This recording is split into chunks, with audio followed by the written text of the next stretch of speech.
Hey guys, welcome to the clubhouse. I'm Billy Jackson, and today's review is gonna be on Sinners.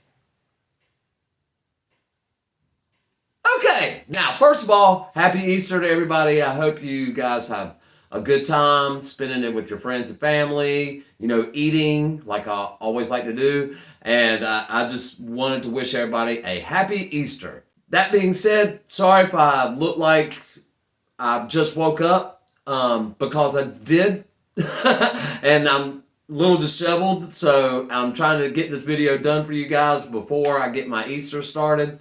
So I'm doing it in the morning rather than the evenings. I'm usually a bit more refreshed, but hey, this is how you get me in the morning, so sorry about that ahead of time.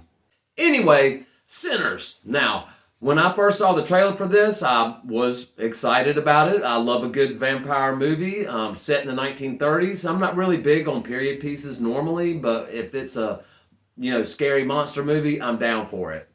Then the reviews started coming out for this movie, and everybody was loving it, saying it was a masterpiece and it's so great, and everybody does that. And that kind of worries me sometimes, because sometimes when everybody loves it, I usually tend to just like it. But I'm still willing to give it a chance because, film is subjective, and I was really hoping for this to be as good as everybody was saying it was. And was it? Yes! This movie is great. You need to go out and see it. I mean, it's the same old story. Family, vampires, vampire tries to kill family. You've seen it 100 times. But what I liked about this is that it spent the first hour of the movie not even feeling like a vampire horror movie. And that was because they built this family. They make you care about every single character. And they did a great job. I mean, all the actors in this film did chef's kiss. They were phenomenal. I was really into the story that they were telling. I didn't even really need vampires in this movie. But we did get them, and it was good, and it's great action and gore and setup. And I mean, really, this movie is very well made, well directed, well written, well acted. It's worth going to the theater to see it. The entire crowd at the theater was enjoying it just as much as we were. And that's great. I love seeing a packed theater and everybody having fun. And that's what it's really all about. But really, the character development in this movie was so superb and spot on that when the dying started, you cared about the people that were, dying. And that's a great feeling. Like I said, the first hour of this movie there's really no vampires in it, so just be ready for that. It's all about what's going on in this family's life. And Michael B. Jordan plays himself as a twin, and I thought their interactions felt real. It didn't feel like one actor was acting two different roles. It felt like there were two people on screen talking to each other. I thought they did a great job with that. Not one time did I feel like it was like, green screen or, you could see the split screen and stuff like that. I never felt it. That felt real to me. But not only with his acting and stuff, I was really impressed with the story.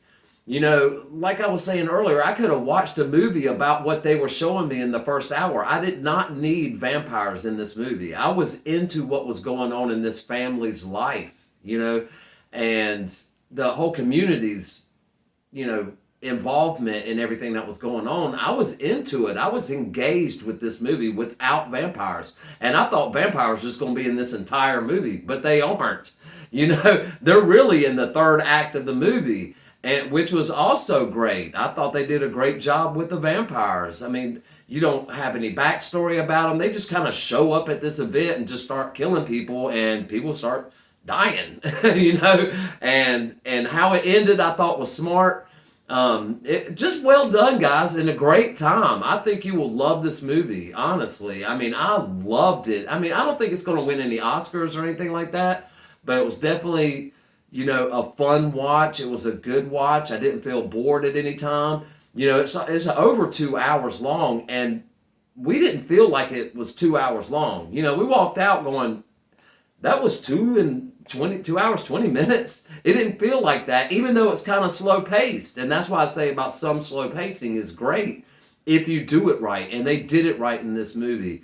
And I just had a great time. I loved it. Oh, and definitely stay for a mid-credit scene. You don't have to stay to the end of the credits, but the mid-credit scene I thought was a superb, like, bow on a present, cherry on top. They kind of ended it, and then after the post-credit scene, they finished it, and I thought it was just awesome. And it great story, original. It felt original, even though you see vampire movies all the time. It felt original, so I give them props on that too.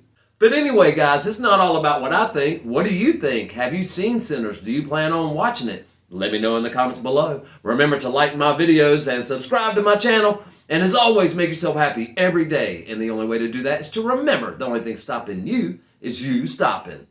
Bam!